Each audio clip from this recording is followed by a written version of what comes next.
আসসালামু আলাইকুম, কেমন আছেন সবাই? আজ আপনাদের মাঝে নিয়ে এসেছি ইতালির রোম শহরে একটি অসাধারণ পার্কে।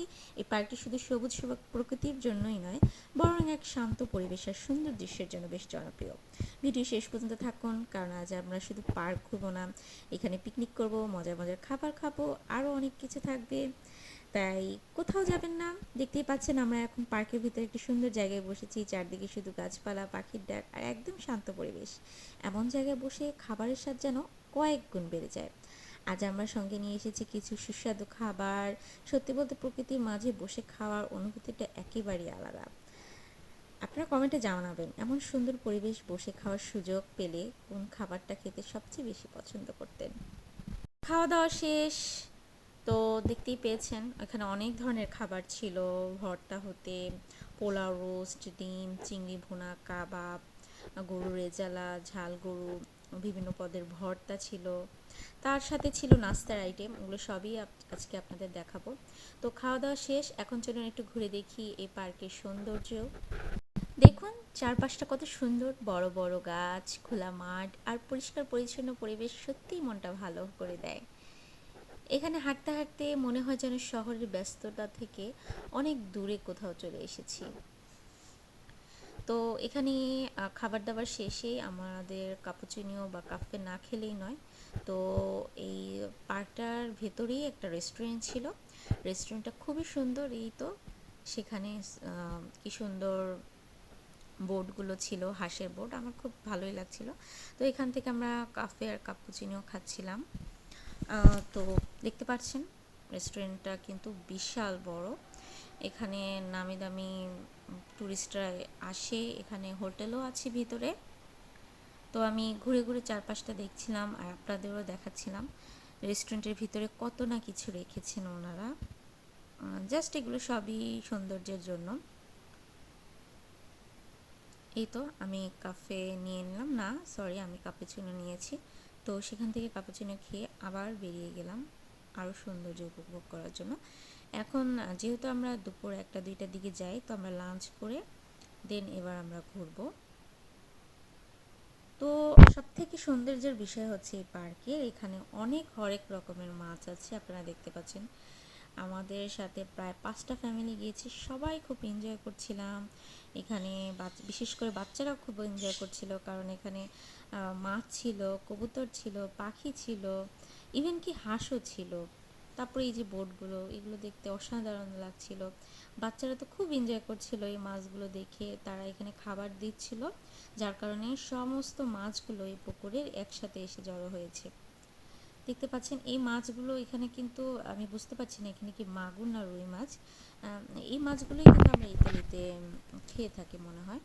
যাই হোক, আমার কাছে সব থেকে ভালো লাগছিল হাঁসগুলো, কারণ হাঁসের মাথাটা একদম ময়ূর কালার ছিল, মানে কালারটা খুব সুন্দর ছিল। তো সেই মাছ আমরা অনেকক্ষণ দেখেছি। সেটা দেখার পর আমরা এখানে খাবার দিচ্ছিলাম মাছেদের, কবুতরের, যেন বাচ্চারা আরও বেশি এনজয় করে।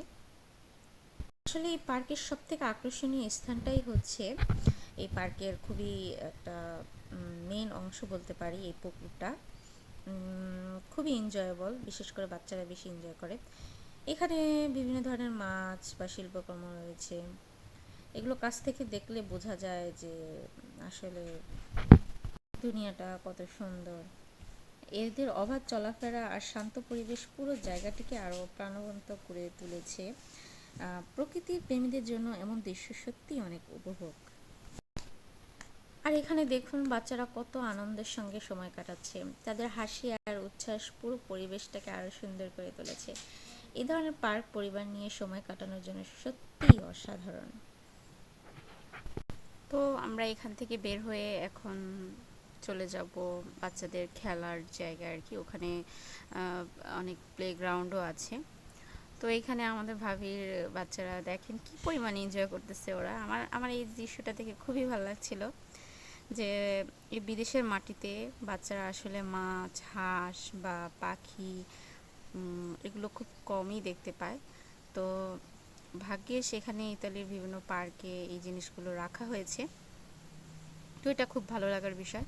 তো সেখান থেকেই তো বাচ্চাদের খেলার জায়গায় আমরা সব ভাবিরা যাচ্ছি।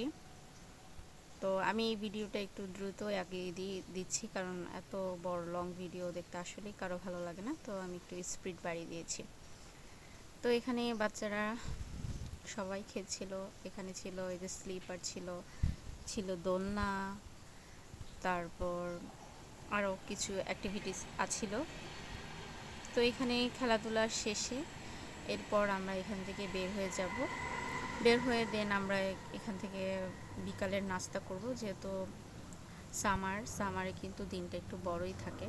তো আমরা সেখান থেকে বের হয়ে যাচ্ছিলাম, আর এখানেই তো বিভিন্ন ফুল ছিল, যেটা সামারের প্রথম দিকে অনেক সুন্দর ছিল, আমরা মিস করে ফেলেছি। তো এটা হচ্ছে ইতালির রোম শহরের এওর পার্ক, যেটা আপনাদের ভিডিও শুরুতেই বলার দরকার ছিল, জাস্ট এটা আমি ভুলে গেছি। এটাকে বলে এওর পার্ক। এটা একটা ভিআইপি এলাকা আর কি। তো এখানে আরও কিছু ফলের গাছ আমরা দেখছিলাম, যেগুলো আরও কিছুদিন পরে আসলে এই ফলগুলো দেখতে পারবো আমরা আর কি। তো সব থেকে ইন্টারেস্ট বিষয় ছিল যে ইতালির মাটিতে কাঁঠাল। আসলেই কাঁঠালটা অসাধারণ ছিল। আমি মেইনলি কাঁঠাল এতটা পছন্দ করি না, কিন্তু বিশ্বাস করবেন না, বিদেশের মাটিতে এই প্রথম একটা কাঁঠাল একভাবে এনেছে। এত মজার, এতই টেস্টি, মনে হচ্ছিল যে অমৃত একটা ফল, মানে খুবই মজার একটা ফল। এই কাঁঠালটা এতই মজার ছিল, একদম আমার প্রাণটা জুড়িয়ে যাচ্ছিল। ইভেন ওখানে থাকা সবার অনেক অনেক মজার ছিল। যাই হোক, সেখান থেকে আবার বিকালে এক ভাবি লুডো নিয়ে এসেছিল, তো সবাই একটু টুকটাক লুডো খাচ্ছিল। এখানে নাস্তার মধ্যে ছিল সিঙ্গারা, পায়েস, আর এই তো ছিল নকশি পিঠা, মানে ডিম সুন্দরী পিঠা ছিল, আর অনেক নাস্তা ছিল। সবগুলো ভিডিও আমি করতে পারিনি, যেহেতু ওখানে আমি উপভোগ করছিলাম। তো সেখান থেকে বের হয়ে সন্ধ্যার দিকে আমরা কিন্তু বের হয়ে গেছি। তো সেখানে এয়ার পার্কে একটা মেলা বসেছিল, ইতালিয়ানদের মেলা। তো আমরা জানতাম না যে মেলাটা বসবে, তাহলে আমরা আরও আগে বের হয়ে এসে মেলায় আর একটু দেখতে পারতাম, বা কিছু কেনার থাকলে কিনতে পারতাম। তো যাই হোক, এই ছিল। তো বন্ধুরা, আজকের এই সুন্দর পার্ক ভ্রমণ, পিকনিক, খাবার আর রেস্টুরেন্টের অভিজ্ঞতা এখানেই শেষ করছি। ভিডিওটি যদি ভালো লেগে থাকে তাহলে একটি লাইক দিন, বন্ধুদের সঙ্গে শেয়ার করুন, এবং আরও ইতালি ভ্রমণের ভিডিও দেখতে চ্যানেলটি সাবস্ক্রাইব করে পাশে থাকা বেল আইকনটি অন করে রাখুন। আপনাদের ভালোবাসাই আমাকে নতুন নতুন জায়গা ঘুরে দেখাতে অনুপ্রাণিত করে। আল্লাহ হাফেজ, আবার দেখা হবে নতুন কোনো সুন্দর জায়গা থেকে। সে পর্যন্ত সবাই ভালো থাকবেন, সুস্থ থাকবেন। আসসালামু আলাইকুম। আর হ্যাঁ, যেতে যেতে আপনাদের সাথে ইতালির এওর এলাকার ভিউগুলো দেখাচ্ছি, আপনারা উপভোগ করুন।